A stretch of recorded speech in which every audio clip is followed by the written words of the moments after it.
증시 양대 지수 변동성을 보이다가 어제 일제히 상승 마감했습니다. 그런데 속빈 강정처럼 겉모습은 괜찮았지만 실상은 그렇지 않았습니다.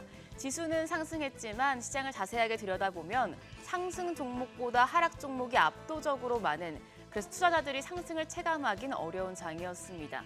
어제장 어떻게 봐야 할지 복귀하면서 오늘장 투자 포인트 정리하시죠. 코스피는 0.4% 올랐고 코스닥 강보합 수준이었습니다. 관세와 관련해선 긍정적인 뉴스들이 보도됐습니다. 미국과 일본의 무역 협상 달성 소식, 또 미국과 필리핀의 무역 합의 타결 소식 등으로 우리나라도 관세 협상에 대한 기대감이 커졌습니다. 그러면서 안도 매수세가 유입이 됐는데 다만 온기가 전반적으로 퍼진 게 아니라 일부 섹터에 한정됐습니다.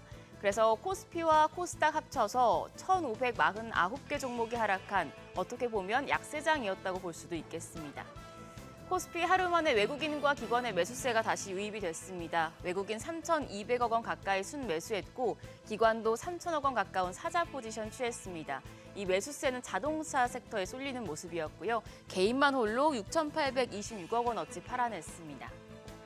코스닥 시장에선 메이저 수급 주체 양 매도가 나타났습니다. 외국인이 300억 원 넘게 순매도했고 기관도 1,100억 원 가까운 매도 우위 기록했습니다. 개인만 홀로 1,470억 원 순매수했는데 지수를 크게 밀어올리진 못했습니다. 대형주들이 강했습니다. 코스피 시총 상위 탑10 중 9개 종목이 모두 상승부를 켰습니다. 특히 현대차와 기아가 7%, 8% 넘는 상승세를 시현하면서 지수 상승에 크게 기여했습니다. 미국과 일본을 통해서 우리나라도 관세 협상 기대가 커진 영향이었죠. 더불어서 반도체 투톱 하락하다가 상승 반전한 점도 시장에 긍정적이었습니다. 코스닥 시총 상위 종목들도 대부분 상승했습니다. 펩트론과 레인보 로보틱스 제외하고 8개 종목이 상승했는데요. 삼천당 제약의 급등이 가장 눈에 띕니다. 비만 치료제 복제약 개발 기대에 상한가 경신하는 모습이었습니다.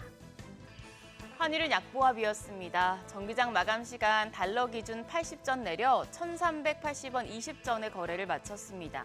미국과의 관세 협상 기대가 커지면서 환율 다시 내림세를 보여주고 있는데요. 야간 거래에서 낙폭을 더 키우는 모습이었습니다.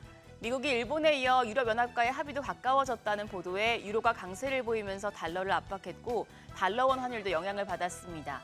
NDF 1개월물은 1,374원 80전을 기록했는데요.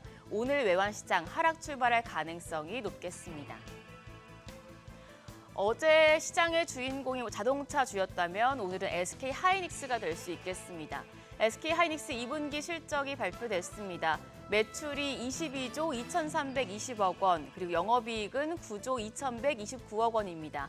증권사 컨센서스가 매출이 20조 7,186억 원, 영업이익이 9조 648억 원이었으니까 시장 예상치를 큰 폭으로 상회했습니다. 전년 동기 대비 영업이익은 68.5% 늘었고요. 창사 이래 처음으로 분기 최대 이익을 경신하게 됐습니다. AI 확산에 따른 HBM 공급 확대 영향이 큰데요. 실적도 실적이지만 오늘 컨퍼런스콜에서 내놓을 시장 전망을 예의주시하셔야겠습니다. 지난주에 골드만삭스가 SK 하이닉스의 독주가 끝날 것이라며 투자 의견을 매수해서 중립으로 하향 조정하자 주가가 급락했었죠. 이때 골드만삭스는 내년 HBM 가격이 두 자릿수로 하락할 것이고 HBM 시장에서 마이크론과 삼성전자 등이 SK 하이닉스를 추격하면서 가격 협상력도 떨어질 것이라고 분석했는데요. 이와 관련해서 SK 하이닉스가 어떤 입장을 내놓을지가 오늘 주가에 크게 반영되겠습니다. 한편 골드만삭스와 달리 뱅크 오브 아메리카는 매수 의견을 유지하면서 목표 주가 36만 원을 제시했고요. 또 투자 의견을 새로 제시한 국내 12개 증권사의 평균 목표 주가가 34만 2천 원 수준입니다. 오늘 컨퍼런스 콜 이후의 주가 흐름 지켜보시죠.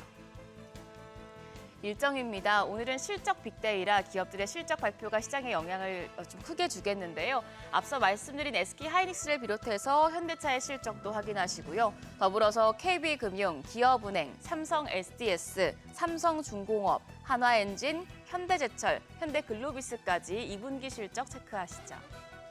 한편 어제 시간외 거래에서는 화장품 구주 관련주가 강했습니다. 최근 해외, 특히 미국에서 K뷰티에 대한 관심이 높아지면서 화장품 기업들에 대한 기대감이 높아지고 있는데요. 더불어서 한중 관계 개선에 따른 수혜 업종으로도 화장품 섹터가 꼽히고 있습니다.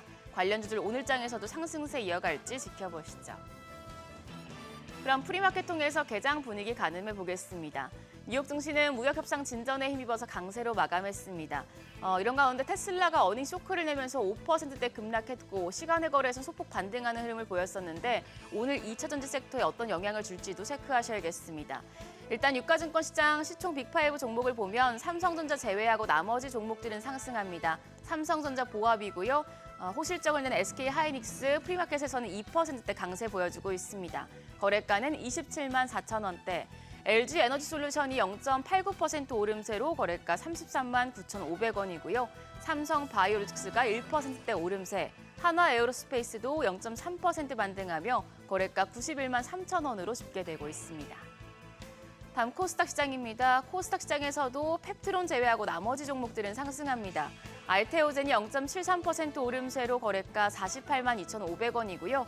에코프로비엠과 에코프로가 테슬라 어닝쇼크 영향을 받지 않는 모습입니다. 일단 프리마켓에서는 에코프로비엠이 0.18% 강세로 거래가 10만 9,600원, HLB 0.4% 오름세 보여주고 있고 에코프로 역시도 0.2% 상승하면서 4만 8,100원대 거래되고 있습니다. 펩트론만 1% 내리며 거래가 29만 3,500원으로 집계됩니다.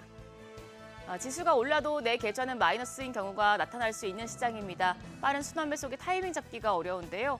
오늘은 기업들의 실적을 확인하시면서 시장 대응하시기 바랍니다.